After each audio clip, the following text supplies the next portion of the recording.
It seems like we asked you this question all the time the last couple of years. I mean, no matter what happens today, your start's going to have significant magnitude.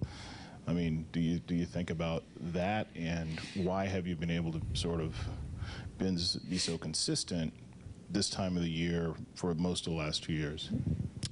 I feel like lately it's been a little more consistency with delivery-wise, like I've said these past couple outings, and especially in the postseason. I mean, everything matters so much right now, right? I mean, we're game 5 right now. Will's taking the ball and get one more start back home for the NLCS. So hopefully we can get this one today and get back home to Philly and get prepared for that one. But, you know, today's a big game too. How about mentally? I mean, I understand you've made, you know, mechanical and physical adjustments, but you just seem to be pretty unflappable, even when things don't go right in the postseason. Yeah, I mean, the only thing, I can control is the controllables, which is the delivery and most of where the ball goes.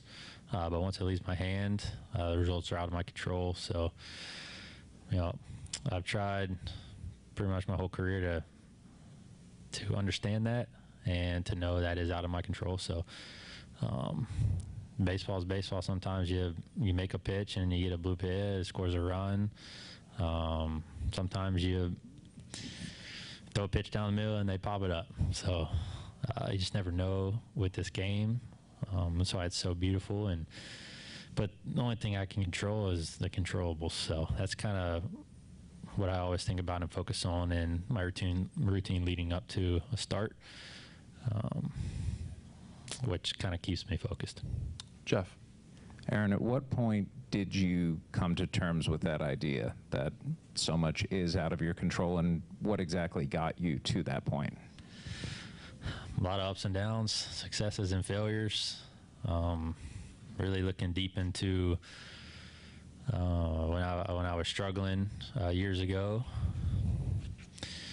Went to the video room and really watched a lot of games, watched a lot of past games, and just really try to think about what's going wrong, what's going right, and take the positives away of what's going right and try to fix the wrongs. But there'd be times that, you know, I'd make pitches, but balls would squeak through holes, you know, and I can't control that, right? So if I take those out and focus on the little things that I am doing right and keep my focus on that and have good work weeks in between outings and bullpens and keeping my body healthy, anything can happen. And if I stay on that routine and that regimen, that keeps me focused and positive. So the more I do that, the more I did that, the more it became easier and the more I enjoyed it. So that's kind of how over the years I've stuck with that mentality and ran with it.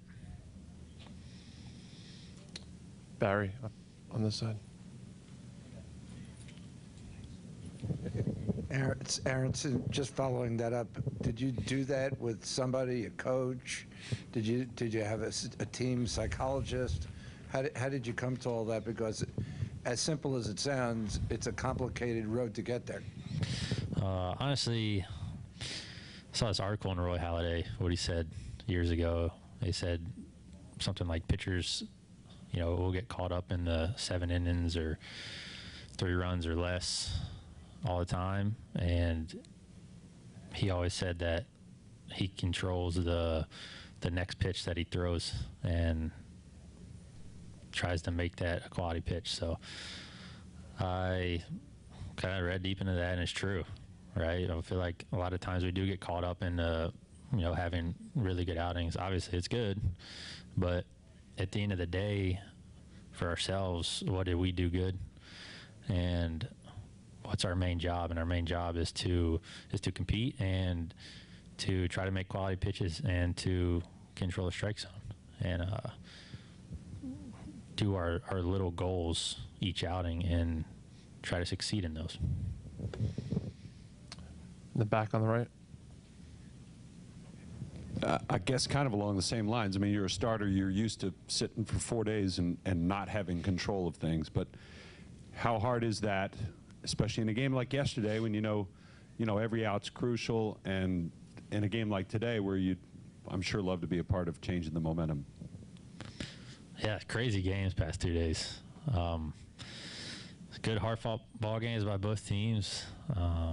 Obviously, didn't go our way for these past two, but that's how it goes sometimes. And, you know, we fought to the end, 2 heartbreakers, but, you know, we were right up in both of those. I just try to learn as much as I can on the bench. I love watching the game. I love watching our pitchers and what they do and our hitters. We try to learn the opposing team as much as possible.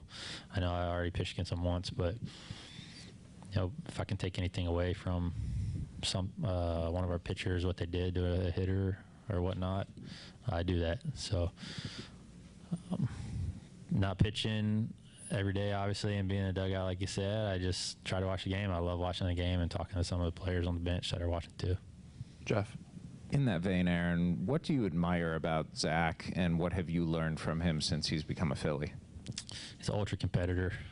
Obviously, seen him a lot when he was with the Mets, and then was pretty pumped when we signed him when he signed over here. And from hitting against him too, a couple of times I knew what he had. Right, he had such electric stuff, not just his fastball, but everything else was really good. And